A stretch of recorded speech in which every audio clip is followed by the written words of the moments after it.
Hello, in this video I want to show you how to install Microsoft Edge browser on a Samsung Galaxy A23. And to do this you need to open your Google Play Store. Right here, try to find Microsoft Edge.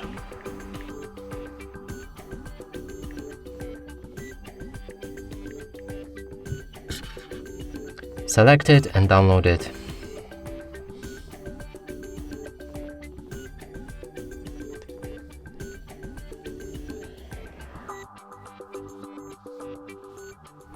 After installation process is finished, you should be able to launch this app.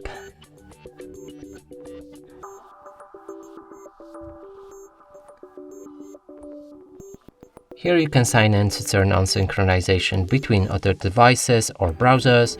I'm gonna do it later. You can accept or disagree with a data sharing preference and press on confirm. Lastly, set Microsoft Edge as a default browser and it should be ready to go. Now open any website and as you can see, it works perfectly.